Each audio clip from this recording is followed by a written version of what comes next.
Hola, este video es la explicación del estado de resultados. Este estado financiero va a presentar los ingresos, los costos, los gastos.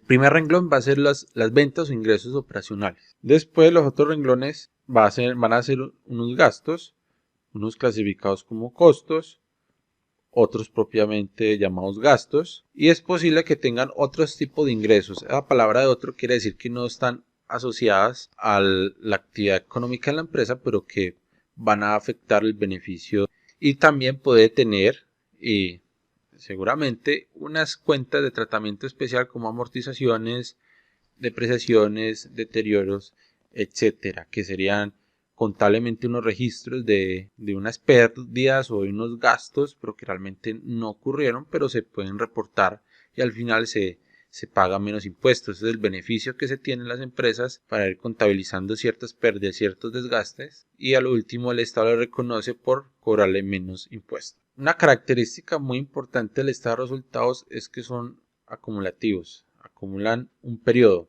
puede acumular un trimestre, un semestre, todo el año. No van a acumular después del año, después de diciembre vuelve y reinicia, el 1 de diciembre reinicia, vuelve y se acumula hasta el 31 de diciembre. A diferencia del balance general, que no es acumulativo, sino que es estático, es una foto instantánea del día de que se reportó, se elaboró el balance general. Del primer renglón al último, vamos a ver unas cuentas, muchas o pocas cuentas se pueden reportar, o vemos fácilmente, pero la última se llama beneficio neto o utilidad neta, que esto sería lo que se reportaría en el balance general y es lo que se podría disponer para los socios de acuerdo pues a unas restricciones que se tienen para el reparto de dividendos.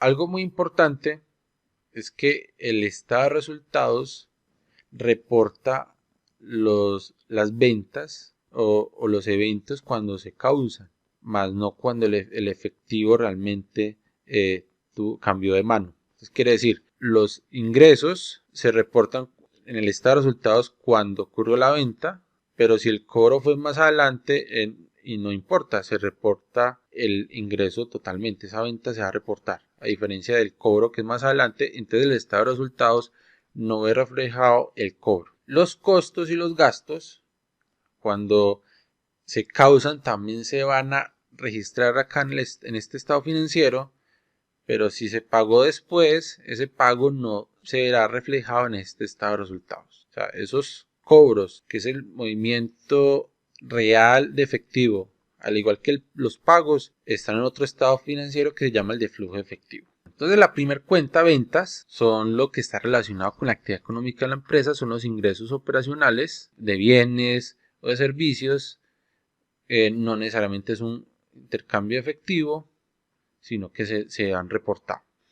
Incluye devoluciones, descuentos, después ya vienen unas restas y unas sumas, más restas que sumas, que ya las vamos a ver. La segunda cuenta, que siempre va a estar pegada de las ventas, es el costo asociado a esa venta. Es un gasto que es directamente de la operación, pero se le transforma el nombre a costos, pero realmente sigue siendo un gasto. Este lo tenemos con el costo de la mercancía vendida y cualquier otro costo que es directamente con la operación. Es difícil muchas veces de determinar cuáles son los costos directos y cuáles son los costos indirectos. Entonces, una empresa muy grande puede ser difícil, pero hay formas de estimarlo en la parte de la teoría de costos. El concepto de costo de la mercancía vendida, esto va a ser igual al inventario inicial más las compras menos el inventario final. Esto no es una cuenta, sino que esto es un costo. Una forma de calcularlo es, por ejemplo, si la empresa es comercial, o sea, se dedica a comprar la mercancía y no la transforma, la vende así tal cual como está, entonces lo que va a tener es cuál fue el costo asociado a esta venta. Esta venta es cuánto teníamos de inventario, cuánto se compró adicionalmente y réstele el inventario que cerró el día que se está reportando este estado financiero. Aquí hay que hacer una claridad en que el costo de ventas es el costo asociado a lo que se vendió. sea, puede que la empresa tenga 100 productos en stock, pero si se vendieron 20, el costo de ventas es asociado a esos 20, no a los 100. Entonces hay que tener muy importante eso porque en el periodo se vendió esos 20. En cambio, en las empresas manufactureras, el inventario inicial es una materia prima, después pasa a un producto en proceso y por último llega a un producto terminado.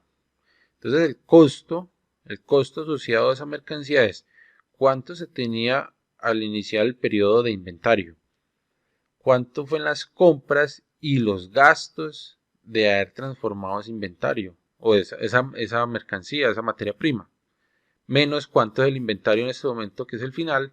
Ese sería el costo de la mercancía vendida.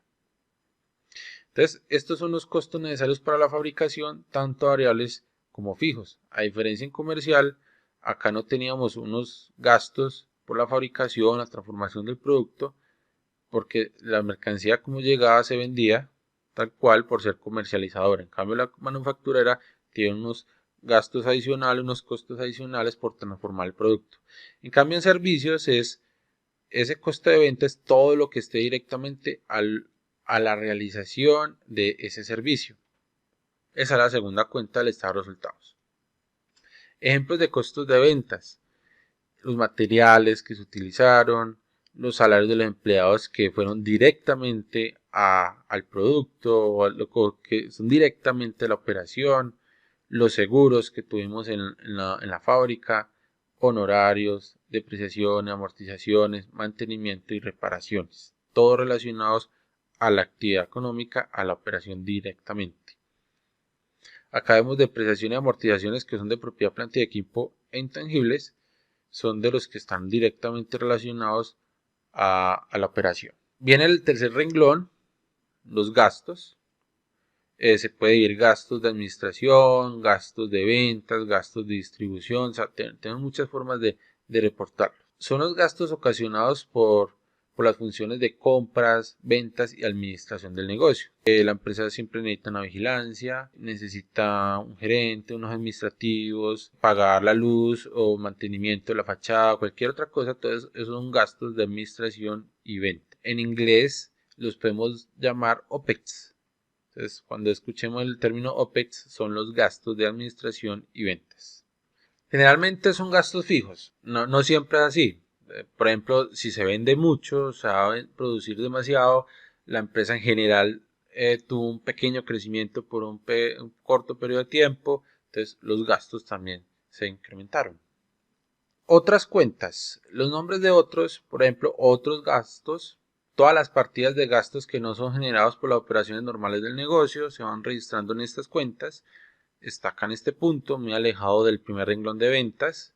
También podemos tener, así como tuvimos otros gastos que no son de la operación, también tuvimos ingresos o cualquier otro movimiento que pueda ocurrir normalmente, pero que no está relacionado con esta venta de estos productos o servicios.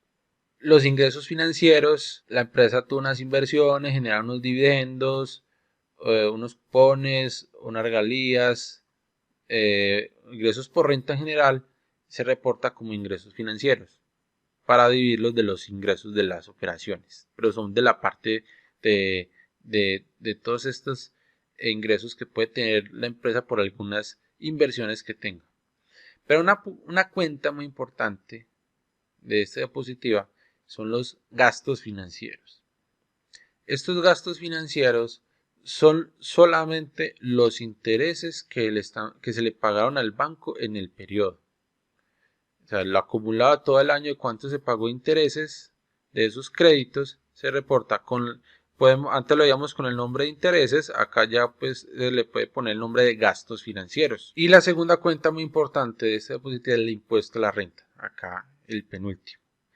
Vemos que hasta cierto punto fue la operación de la empresa, que es aquí hasta ingresos, costos y gastos. Vienen unas partidas que no son de la operación, tanto en gastos, ingresos, y después viene el gasto financiero de los bancos. Entonces la operación, lo que no está relacionado con la operación y los bancos. Y por último está el Estado. Entonces, después de hacer todas esas derogaciones o todos esos ingresos, de lo que quede, el Estado va a cobrar un porcentaje.